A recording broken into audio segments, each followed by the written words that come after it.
নিস্তব্ধ নিবিড় রাত্রি, ঘুমে আচ্ছন্ন শহর, ঘুমন্ত আপনার প্রিয়জনেরাও, কিন্তু আপনি জেগে উঠেছেন সলাতুল লাইল বা তাহাজ্জুদ নামাজ আদায়ের জন্য। তাহাজ্জুদ, যার অর্থ হলই ঘুম থেকে উঠে নামাজের জন্য দাঁড়িয়ে যাওয়া।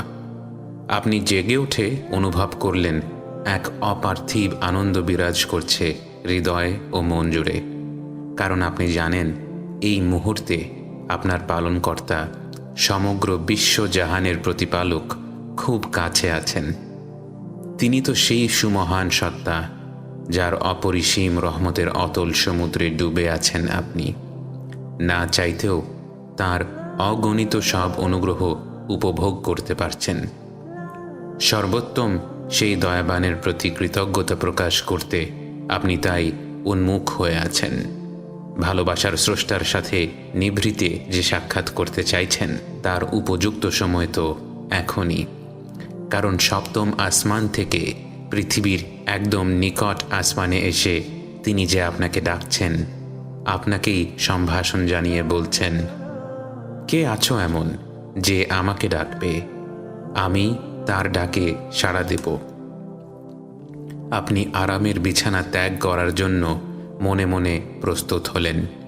স্মরণ করলেন নিজের প্রতি করা অসংখ্য জুলুমের কথা, জীবনের কত শত ভুল, কত অজস্র পাপের কথা মনে হতেই অশ্রুসিক্ত হলেন। অপরাধ বোধে ছেয়ে গেল মন।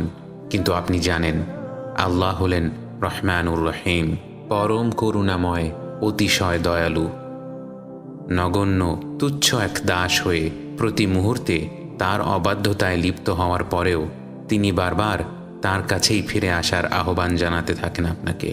তার দিকভ্রান্ত গাফেল বান্দাদের অবিরাম ক্ষমতাশীলতার ঘোষণা দিয়ে মহিমান্বিত প্রভু ডাকতে থাকেন, কে আছো এমন যে আমার কাছে ক্ষমা চাইবে, আমি তাকে ক্ষমা করে দেব। গহীন রাতের স্নিগ্ধ শান্ত এই সময়টায় প্রিয় প্রভুর সাথে একান্ত আপন কিছু সময় কাটানোর এই সুবর্ণ সুযোগ থেকে নিজেকে বঞ্চিত রাখা যায় না। তাই পবিত্র হয়ে তার সামনে দাঁড়ালেন। আপনার যে কত কিছু বলার আছে, কত কিছু চাওয়ার আছে, সমস্ত দুঃখ, বেদনা, যন্ত্রণা একমাত্র তিনিই তো দূর করতে সক্ষম। সকল বিপদ আপদ থেকে মুক্তিদানকারী, সমস্যার সমাধানকারী তো এক আল্লাহই, যিনি সর্বশ্রোতা, সর্বদ্রষ্টা, সর্বোচ্চ সাহায্যকারী। প্রেমময় প্রভু এই নির্জন রাতে এতটা কাছে এসে আপনার জন্যই তো অপেক্ষা করে আছেন। বারংবার বলে যাচ্ছেন, আছো কি কেউ এমন যে আমার কাছে কিছু চাইবে, আমি তাকে তা দিয়ে দেব।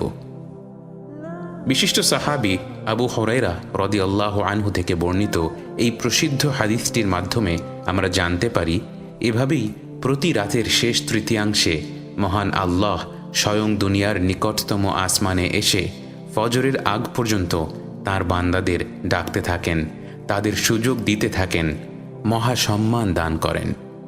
জাবের রাদিয়াল্লাহু আনহু থেকে বর্ণিত, রাসূল সাল্লাল্লাহু আলাইহি ওয়াসাল্লাম বলেছেন, নিশ্চয়ই রাতে এমন একটি সময় রয়েছে যে সময় যদি বান্দা আল্লাহর নিকট দুনিয়া ও আখিরাতের কোনো কল্যাণ প্রার্থনা করে থাকে, তাকে অবশ্যই তা দেয়া হয়, আর এটা প্রত্যেক রাতে হয়।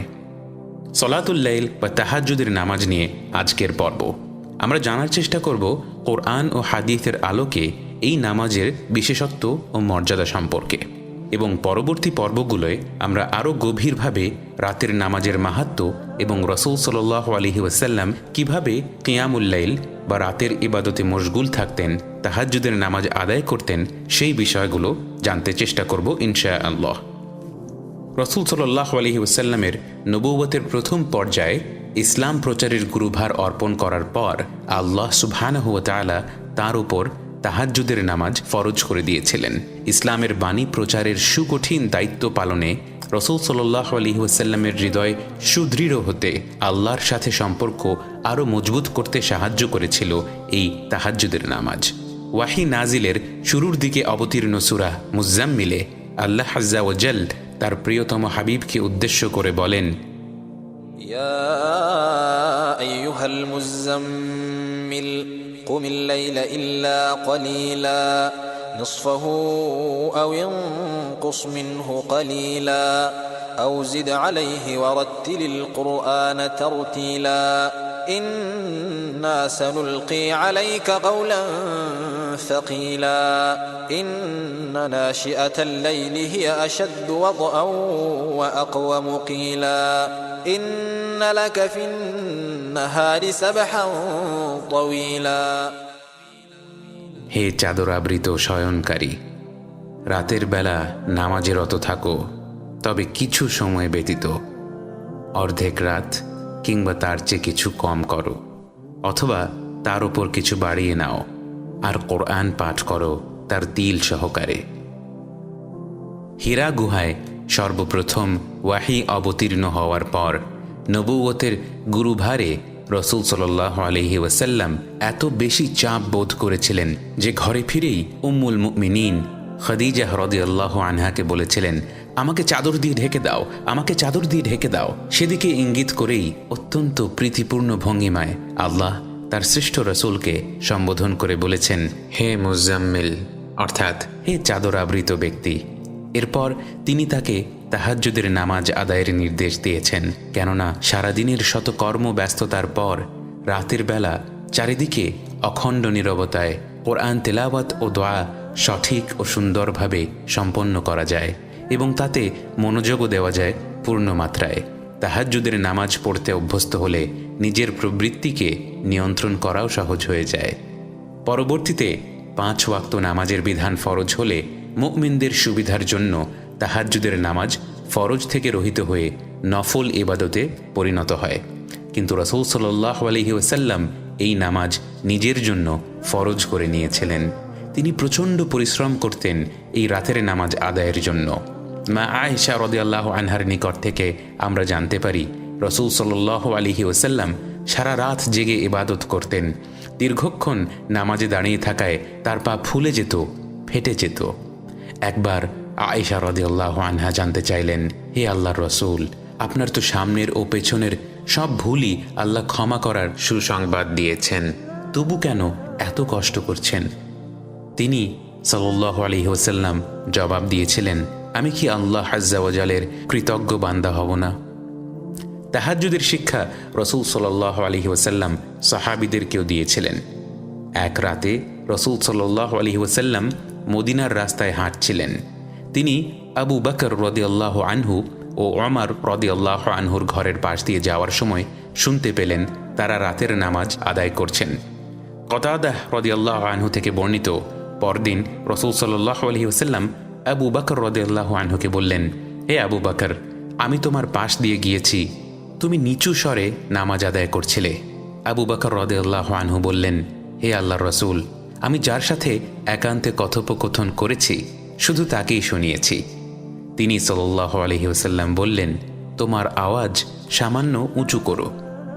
একইভাবে তিনি ওমর রাদিয়াল্লাহু আনহুকে বললেন, আমি তোমার পাশ দিয়ে অতিক্রম করেছি, তুমি উচ্চস্বরে তেলাওয়াত করছিলে। ওমর রাদিয়াল্লাহু আনহু জবাব দিলেন, হে রাসূলুল্লাহ, আমি ঘুমন্তদের জাগ্রত এবং শয়তানকে বিতাড়িত করতে চেয়েছিলাম। রাসূল সাল্লাল্লাহু আলাইহি ওয়াসাল্লাম তাকে বললেন, তুমি তোমার স্বর সামান্য নিচু করো। উসমান রাদিয়াল্লাহু আনহু সারা রাত কিয়ামে থাকতেন। এটাই ছিল সাহাবায়ে কেরামদের বৈশিষ্ট্য। পূর্ববর্তী সব নেককারগণই কিয়ামুল লাইল মিস করতেন না। এই নামাজের মাধ্যমেই তারা আল্লাহর নৈকট্যশীল প্রিয়তম বান্দাদের অন্তর্ভুক্ত হয়েছিলেন।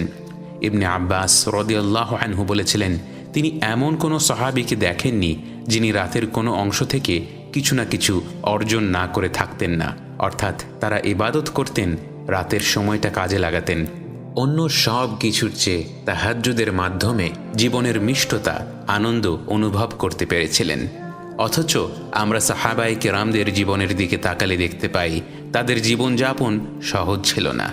ইসলাম গ্রহণের পর অনেক কঠিন পরীক্ষার সম্মুখীন হয়েছেন, কতটা নির্যাতন সহ্য করেছেন, যুদ্ধে ক্ষতিগ্রস্ত হয়েছেন, প্রিয়জন হারিয়েছেন, প্রিয়জনদের বিরুদ্ধে তলোয়ার ধরেছেন, দুনিয়ার জীবন তারা কাটিয়েছেন দুনিয়া বিমুখ অবস্থায়। কিন্তু কি সেই রহস্য যার কারণে এত কিছুর পরেও তাদের সুন্দর আখলাক ছিল, প্রশান্ত হৃদয় ছিল? এর রহস্যই হলো রাতের নামাজ। আল্লাহর সাথে এর মাধ্যমেই তারা সুসম্পর্ক তৈরি করেছিলেন, তৃপ্তিময় জীবনের সন্ধান পেয়েছিলেন। সাহাবী রবিআহ ইবন কাব আল আসলামী রাদিয়াল্লাহু আনহু রাসূল সাল্লাল্লাহু আলাইহি ওয়াসাল্লামকে অজুর পানি এনে দিতেন, তার সামনে বিভিন্ন প্রয়োজনীয় জিনিস পেশ করতেন। একদিন রবিআহ রাদিয়াল্লাহু আনহুকে অন্যমনস্ক থাকতে দেখে রাসূল সাল্লাল্লাহু আলাইহি ওয়াসাল্লাম তাকে বললেন, বলো রবিআহ, তুমি কি চাও? রবিআহ রাদিয়াল্লাহু আনহু আকুল হয়ে বললেন, হে রাসূলুল্লাহ, আমি জান্নাতেও আপনার সাথে থাকতে চাই। রাসূল সাল্লাল্লাহু আলাইহি ওয়াসাল্লাম বললেন, আর কিছু কি চাও? তিনি বললেন, না, আর কিছুই চাই না।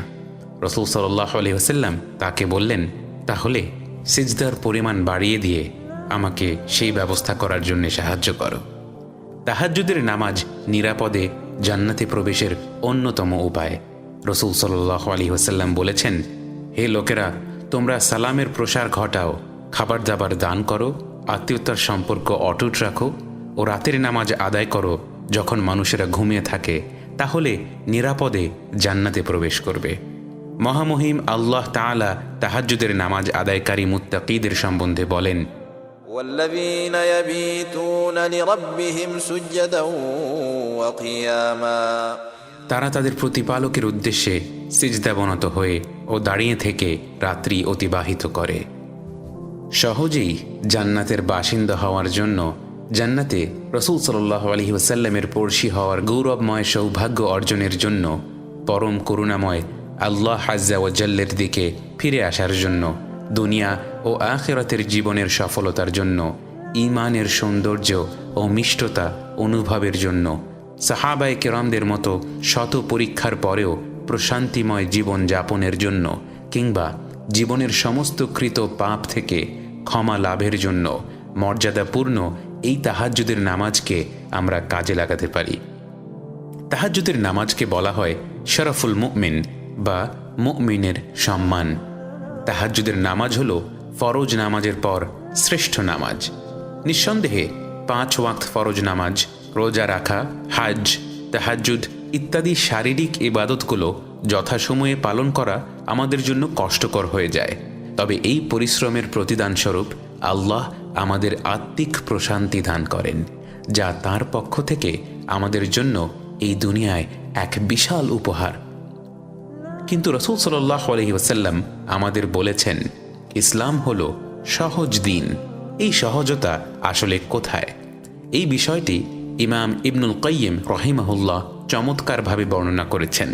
তিনি বলেছেন, কিয়ামতের ভয়ানক সময়ে যখন সূর্য থাকবে মাথার 1 হাত উপরে, একটা দিন হবে 50,000 বছরের সমান।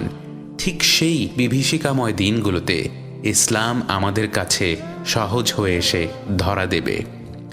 যে নামাজ আদায় করতে আমাদের কষ্ট হয়েছে, যে রোজায় আমরা পিপাসার্থ হয়েছি, বিনিদ্র রজনী কাটিয়েছি মহান প্রভুর ক্ষমা লাভের আশায়, সেই সব কিছুর প্রতিদানস্বরূপ আল্লাহর ইচ্ছায় আমরা সেদিন তার আরশের ছায়ায় থাকতে পারব।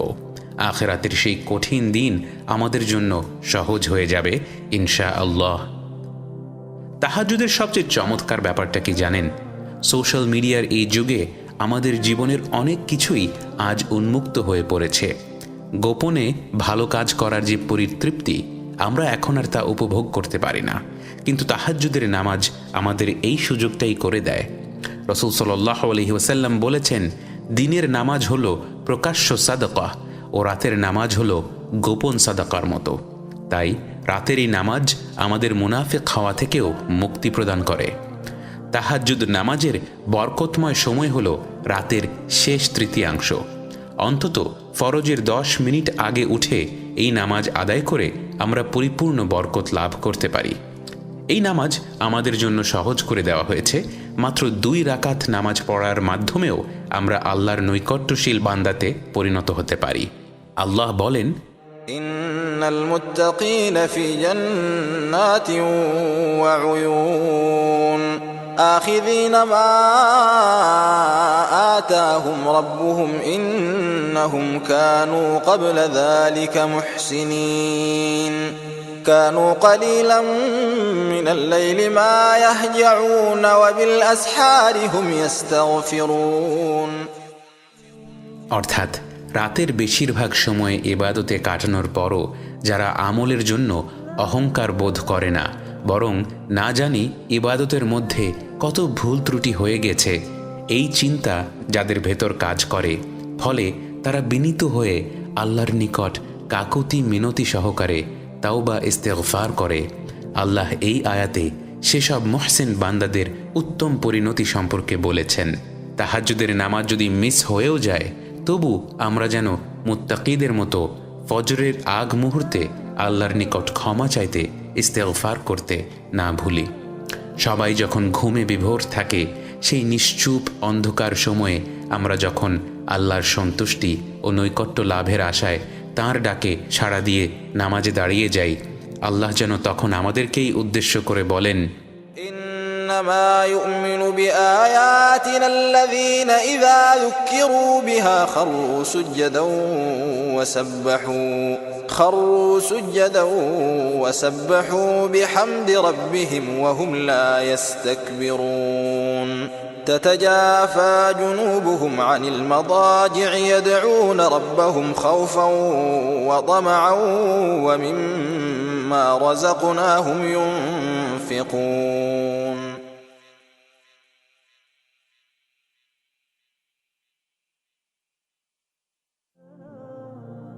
যারা আল্লাহ সুবহানাহু ওয়া তাআলাকে রাতের নির্জনতায় প্রশংসা, পবিত্রতা ও মহিমাময়তার ঘোষণা দিয়ে ভয় ও আশার সাথে ডাকে, তাদের জন্য রয়েছে আল্লাহর পক্ষ থেকে বিশেষ উপহার।